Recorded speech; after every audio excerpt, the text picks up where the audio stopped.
यीशु है, praise the Lord. मनुष्य जो कुछ बोलता है जीवन में हर समय उसी अनुसार अपने जीवन को व्यतीत नहीं कर पाता है, लेकिन एक व्यक्ति था जो कुछ उन्होंने सिखाया बोला उसके अनुसार जीवन व्यतीत किया, वो थे यीशु मसीह।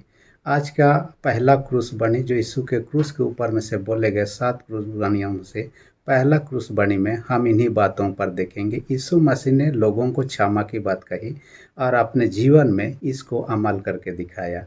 हम मत्ती रचित 5 अध्याय उसका 44-45 में हम देखने पाते हैं, शत्रुओं से प्रेम रखो, उनके लिए प्रार्थना करो इत्यादि शिक्षा दिया था। और ये क्रूस के ऊपर से हम देखने पाते हैं जो लोग उनको क्रूस पर लटका रहे हैं उन्हीं के लिए क्षमा की बात कर रहे हैं। हम देखने पाते हैं आज का परिस्थिति कुछ अलग प्रकार का है। हम बदले की भावना लेते हैं। कोई यदि हमसे कुछ करता है उसका कई गुना हम बदला कैसे ले सकें। कोई यदि एक थप्पड़ मारता है हम 2 थप्पड़ मारने की बात सोचते हैं। कोई यदि एक लाठी मारता है हम 2 लाठी मारने की सोचते हैं। कोई यदि ईंटा से मारे पत्थर से मारने की। हम इस प्रकार की दुनिया में जी रहे हैं। ऐसे घड़ी में यीशु मसीह का जो शिक्षा है क्रूस के ऊपर से अजीब लगता है, परंतु ये सत्य है और हम में से एक एक के लिए शिक्षा की बातें हैं।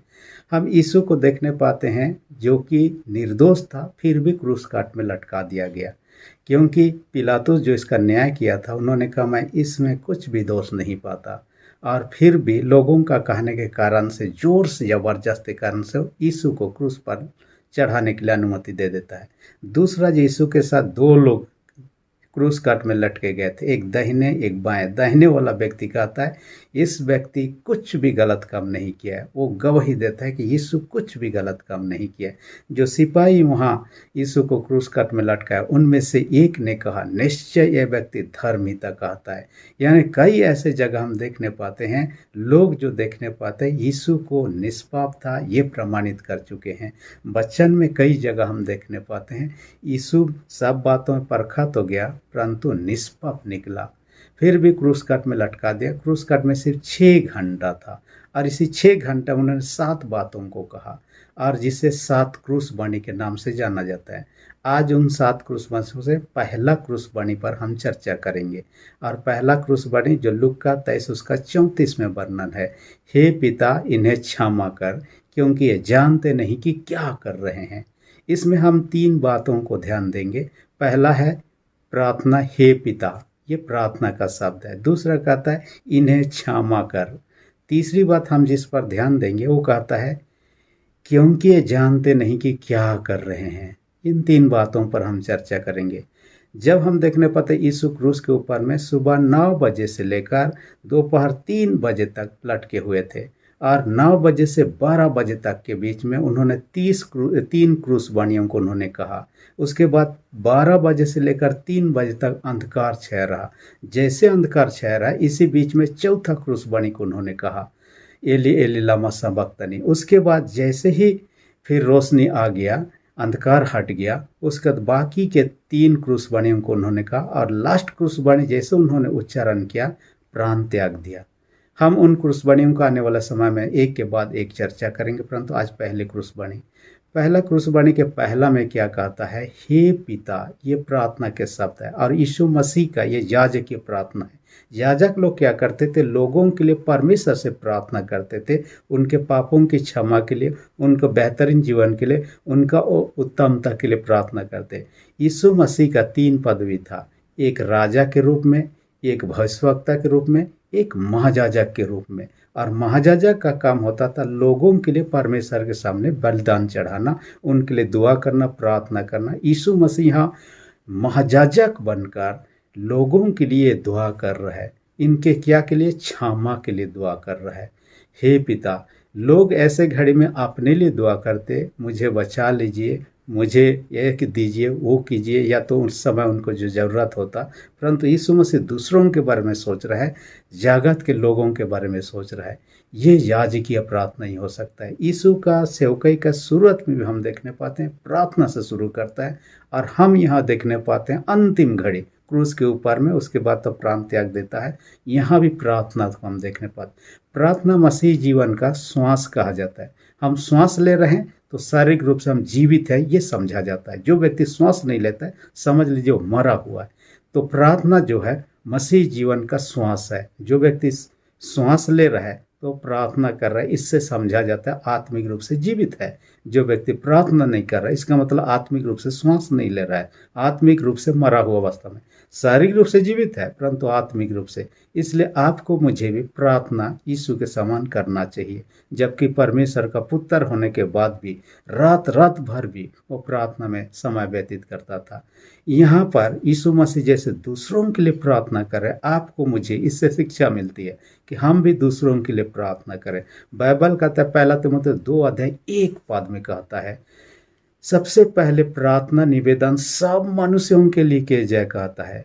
और एक विद्वान तो इस कारण से कहता है, 5 फिंगर प्रेयर पॉइंट्स के बारे में हम कई बार चर्चा कर चुके हैं। इसमें यदि हम जब प्रार्थना करते हैं, हम हाथ ऐसा जोड़ते हैं, जब जोड़ते हैं ये अंगुली जो होता है हम देखने पाते हैं, ये हमारे दिल के करीब होता है। इसलिए वो कहता है, इस अंगुली से ये समझा जाता है हमारे दिल के करीब, हमारे नियर एंड डियर जो हमारे प्रिय लोग हैं उनके लिए हमें प्रार्थना करना चाहिए। दूसरा अंगुली से कहता है, ये दूसरों को दिशा निर्देश करता है, पॉइंटिंग करता है, आप इधर जाइए, ऐसा मत कीजिए, ये कीजिए। ये उन लोगों को दर्शाता है जो समाज में, कलीसिया में, देश में दूसरे लोगों को दिशा निर्देश करते हैं, जैसे शिक्षक लोग हो गया, धर्म गुरु लोग हो गए, जो कोई भी इस श्रेणी में आते हैं, उनके लिए हमें प्रार्थना करना चाहिए। इस अंगुली को जब देखते हैं, सबसे ऊंचा ये दिखाई देता है। इस अंगुली से ये दर्शाता है जो समाज में, देश में, कलीसिया में ऊंचे ऊंचे पद पर है, उनके लिए हमें प्रार्थना करना चाहिए। उसके बाद ये अंगुली जो कहता है गरीब, दुखी, लाचार, बेसहारा लोगों के लिए हमें प्रार्थना करना चाहिए।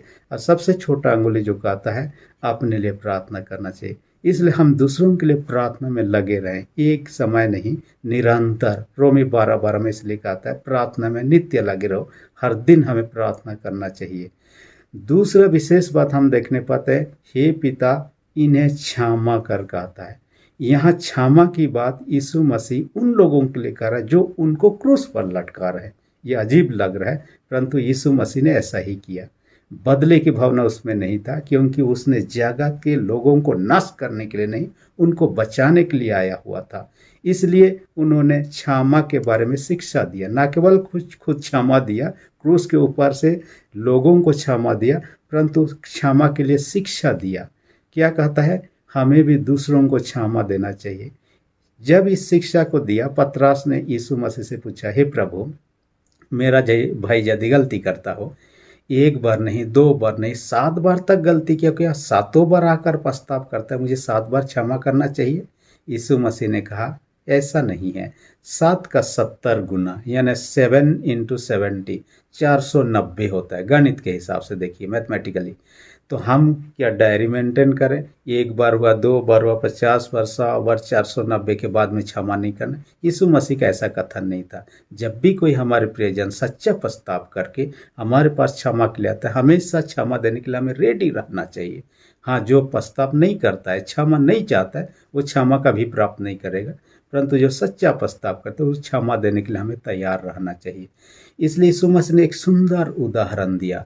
और उन्होंने क्या उदाहरण दिया? मत्ती रचित सुसमाचार 18 अध्याय उसका 21 पद से आगे एक घटना के बारे में चर्चा करता है। एक राजा था, उसका नौकर भी था। नौकर राजा थे, 10,000 तोड़ा, हमारे देश के हिसाब से 10,000 रुपया उधार लिया था। उस देश का भाषा में रुपया लिखा हुआ है, तोड़ा लिखा हुआ, हमारे देश के हिसाब से रुपया। राजा ने कहा, मेरा नौकर को बुलाओ, मेरा 10,000 रुपया भरने के लिए कहो। यदि भर नहीं पाता है, उसका घर जो कुछ सामान है सब बेच डालो और मेरा 10,000 रुपया भर दिया जाए। उस नौकर ने गिड़गिड़ाया, हाथ जोड़ा, पैरों पर पड़ा और उनसे दया की याचना किया। और ऐसे में राजा बहुत दयालु था, उनके सारे कर्जा माफ़ कर दिए। जहाँ तेरा सारे 10,000 मैं उधारी माफ़ कर। बहुत खुश हो गया। जब जाते जाते रास्ते में अपना दोस्त को पा गया और उसका दोस्त राजा के नौकर से 100 दिनार, हमारे देश के पास में 100 रुपया उधारी लिया था। उसने कहा, आज मेरा 100 रुपया दे दे। उन्होंने कहा, आज तो नहीं है, कुछ दिन का समय दीजिए, कहीं से जुगाड़ करके मैं दे दूंगा। उन्होंने कहा, नहीं, ऐसा नहीं होगा, आज ही देना होगा। तब उन्होंने दे नहीं पाया तो उसको पकड़ के लेके जेल में डाल दिया। जब राजा को इस घटना के बारे में पता चला, बहुत गुस्सा हो गया। उन्होंने कहा, जिस व्यक्ति का 10,000 उधारी था, मैंने उस पर दया दिखाया और उनका सारे कर्जा माफ़ कर दिया। उस व्यक्ति को कहता है, तू भी अपने दोस्त के प्रति, अपने फ्रेंड के प्रति ऐसे ही दया दिखाना चाहिए। तुमने ये नहीं किया, इस कारण से इसे अंधेरे कोठरी में डाल दो, कहता है। जब तक मेरा 10,000 रुपया नहीं भरता है तब तक वहीं पर रहे। देखिए, शुरू में राजा ने उसका माफ़ कर दिया कर्जा, परंतु बाद में देखिए उसने अपना साथी को माफ़ नहीं किया, तब क्या किया, उसको जेल में डाल दिया। ये राजा हमारा परमेश्वर है, हमें 10 आज्ञा दिया, 10 आज्ञाओं का हम पालन नहीं कर पाते। जाने अनजाने में हम ईश्वर के विरोध में पाप कम करते हैं, हमारा पाप 10,000 से भी ज़्यादा हो जाता है। लेकिन जब हाथ जोड़ते हैं, घुटना टेकते हैं, प्रार्थना करते हैं, गिड़गिड़ाते हैं, परमेश्वर बहुत दयालु है, हमारे 10,000 से भी ज़्यादा पाप क्यों ना हो, उनको क्षमा कर देता है। हमें भी इस कारण से दूसरों को क्षमा करना चाहिए। मत्ती रचित सुसमाचार 6वां अध्याय उसका 14-15 पद में कहता है, यदि तुम दूसरों का अपराध क्षमा करोगे तुम्हारा अपराध क्षमा किया जाएगा, यदि तुम दूसरों का अपराध क्षमा नहीं करोगे तुम्हारा अपराध क्षमा नहीं किया जाएगा। ये शर्त रख दिया, क्षमा करेंगे तो अपना क्षमा होगा। मत्ती 18 उसका 35 पद में यही कहता है, जो अपने भाई को अपने मन से क्षमा नहीं करेगा परमेश्वर भी उसके साथ वैसा ही करेगा, यानी क्षमा नहीं करने वाला है। इसलिए हमें दूसरों को क्षमा करना। आज तो क्रोध की भावना, दूसरों को बदले की भावना बढ़ रहा है।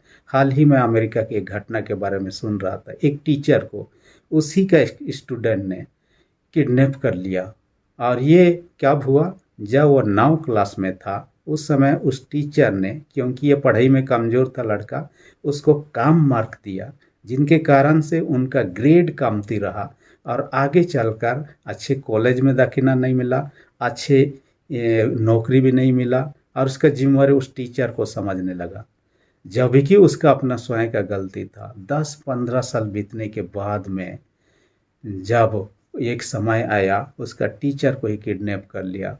लगभग 2 महीना तक अपने पास रखा, उनको बहुत ही उनको तंग किया, परेशान किया, उनको हानि पहुंचाया, सेक्सुअली उनको बहुत ही प्रताड़ित किया। अंत में किसी तरह पुलिस की सहायता से वो छुटकारा प्राप्त करता है। जब उससे पूछा जाता है, कहता है, बदले की भावना से मैं काफ़ी दिन से इंतजार कर रहा था। देखिए, लोग आज इस प्रकार के बदले की भावना में लग रहता है। प्रभु यहाँ कहता है, बदला लेना मेरा काम है, प्रभु का काम है, और इसलिए हमें उनके हाथ में सौंपना चाहिए। तीसरी बात आज का इस क्रूस वाणी में क्या कहता है, क्यों क्षमा करना चाहिए। यीशु मसीह ने क्षमा की घोषणा किया, क्यों क्षमा करना चाहिए और किसको क्षमा करना चाहिए। पहली बात है, किसको क्षमा करना चाहिए, क्योंकि ये जानते नहीं कि क्या कर, जो चीज़ ये लोग कर रहे हैं ये लोग नहीं जान रहे हैं। वहाँ जो क्रूस काट में यीशु को लटका रहे थे सैनिक, सचमुच में इनको पता नहीं था कि यीशु मसीह किस जुर्म में है।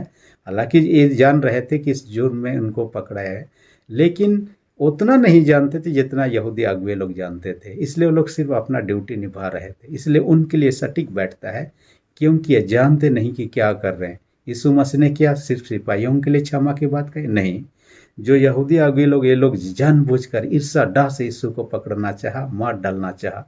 क्या यीशु मसीह उनके लिए नहीं कहा? उनके लिए भी कहा है, क्योंकि ये लोग जानते थे ईर्षा डाह से उसे पकड़कर मार डालना चाहते, लेकिन ये परमेश्वर का उद्धार की योजना था।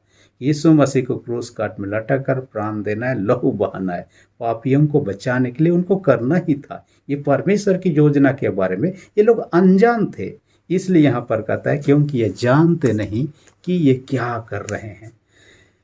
और क्या कहता है, वर्तमान में या उस समय के जगत में जो लोग थे, आप और हम हैं, क्या आपके मेरे लिए नहीं कहा? आपके मेरे लिए भी। लेकिन सवाल ये उठता है, आप और हम कब उसके विरोध में काम किए हैं, कब उसको क्रूस पर चढ़ाए।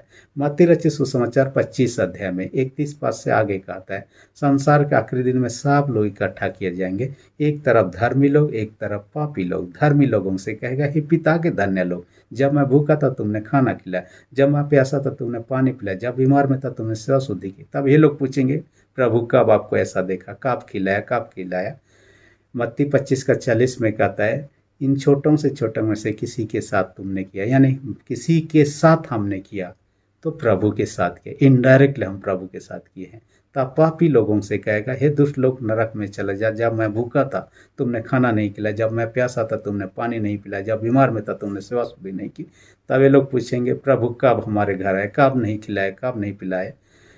मत्ती 25 का 45 में आता है, किसी छोटे से छोटों में से किसी एक के साथ हमने नहीं किया। जो इस हालत में था, दुखी था, परेशान था, मजबूर में था और उनको सहायता की जरूरत था, हम उनके साथ नहीं किया, मैंने यीशु के साथ नहीं किया।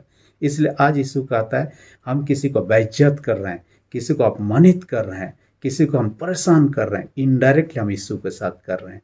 और जो उस समय के लोग अनजाने में कर रहे थे, अब हम और आप भी अनजाने में यीशु के साथ ऐसा कर रहे हैं, क्योंकि यहाँ पर वचन साफ साफ कहता है। इस कारण से हम क्या करेंगे, दूसरों को हमें क्या करना है, क्षमा देना है। इसलिए ये क्षमा की घोषणा न केवल उनके लिए था, आपके मेरे लिए भी। इसलिए आइए, प्रभु कहता है प्रार्थना में लगे रहें और दूसरों को क्षमा में लगे रहें। परमेश्वर ऐसा करना है आपकी मेरी सहायता अगुवाई करे। आमीन। हम प्रार्थना करें। सेनाओं के जीत पिता, धन्यवाद देते हैं आज के वचन के द्वारा हर एक सुनने वाले छोटे बड़े साबुओं को अपने स्वर्ग आशीष से भर दे। विशेष रूप से उन साबुओं के लिए प्रार्थना कर दीजिए बीमार हालात में पाए जाते हैं, उनके प्रति दया दृष्टि कर अपने सामर्थ्य हाथों को बढ़ा, एक एक को छू, यीशु के सामर्थ्य से हर एक बीमारी को दूर कर दे।